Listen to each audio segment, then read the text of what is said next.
Netflix, c'est plus de 180 millions d'abonnés dans le monde en 2020, dont 6,7 millions en France, soit un Français sur 10.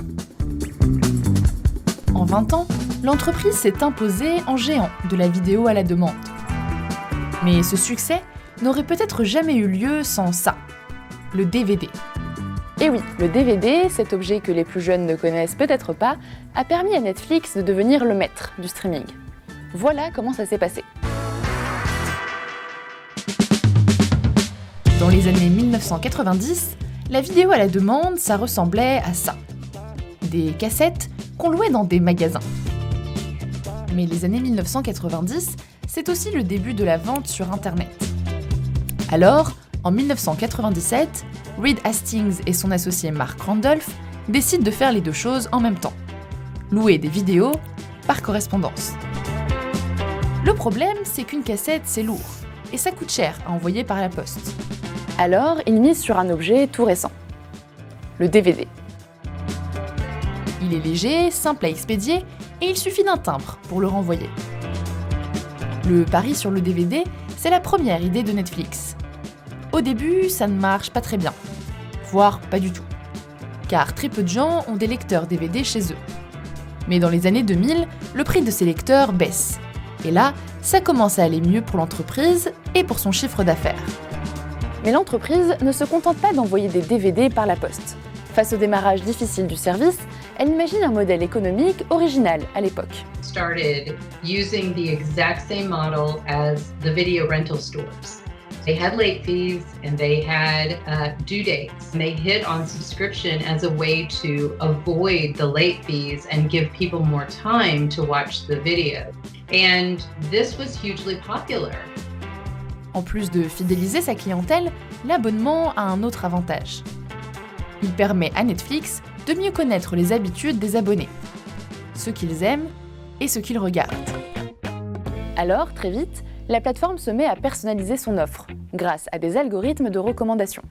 Lorsqu'un client loue un DVD, le site lui en propose d'autres qui sont susceptibles de lui plaire. Grâce aux abonnements, à la recommandation et au boom des DVD, Netflix se porte de mieux en mieux. L'entreprise commence même à être rentable.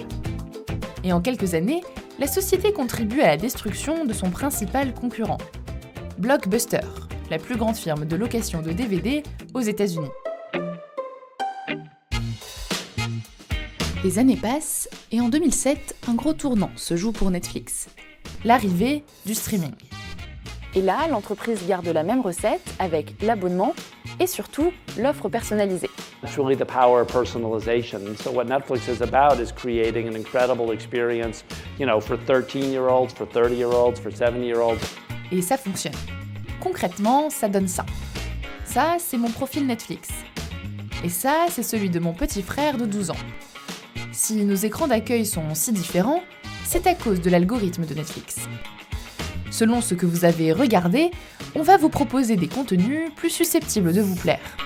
Par exemple, si, comme moi, vous regardez beaucoup de comédies romantiques, on va vous en proposer beaucoup. En revanche, pour mon petit frère qui regarde surtout des dessins animés, les recommandations proposent beaucoup d'animés japonais et de films d'animation. Et puis votre âge, le support sur lequel vous regardez vos films, l'heure et le jour de la semaine, tout ça, ça influence les recommandations de la plateforme. Par conséquent, les clients restent captifs du catalogue. Mais l'entreprise reste très discrète sur le fonctionnement de cet algorithme.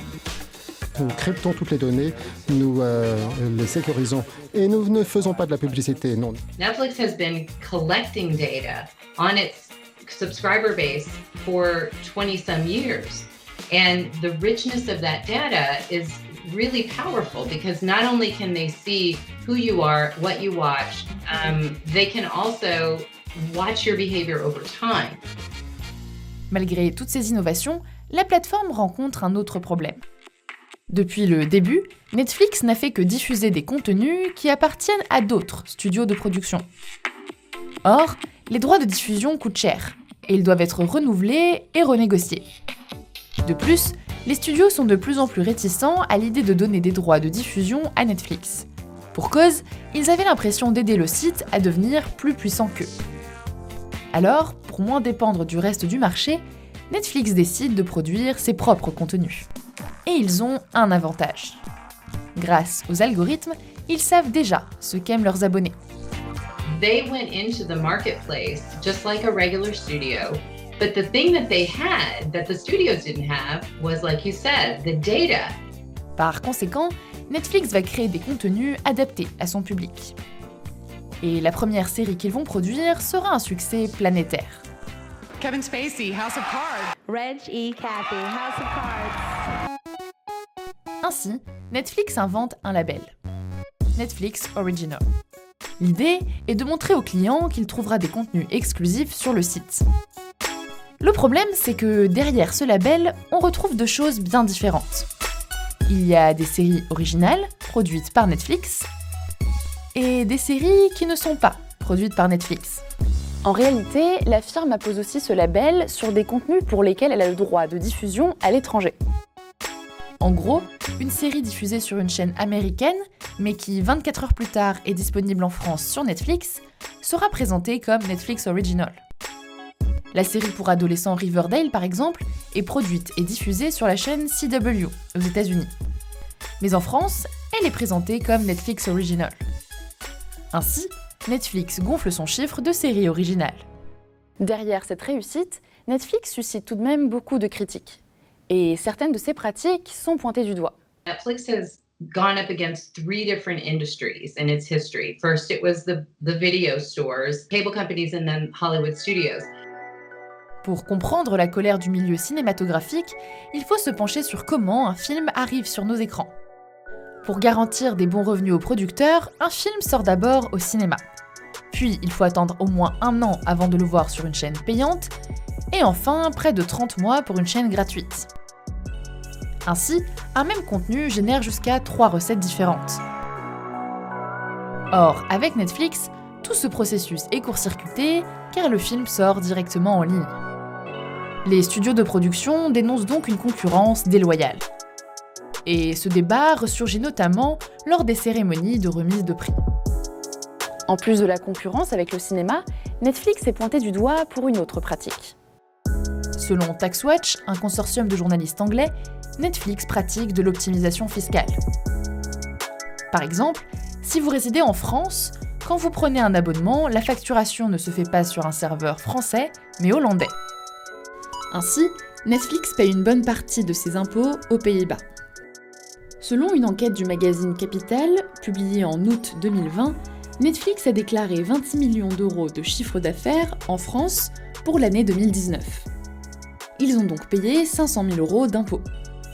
Or, en faisant un rapide calcul à partir du nombre d'abonnés en France, le magazine Capital évalue le véritable chiffre d'affaires à 800 millions d'euros. Ainsi, Netflix aurait dû payer 25 millions d'euros d'impôts, soit 50 fois plus que ce qu'ils ont versé.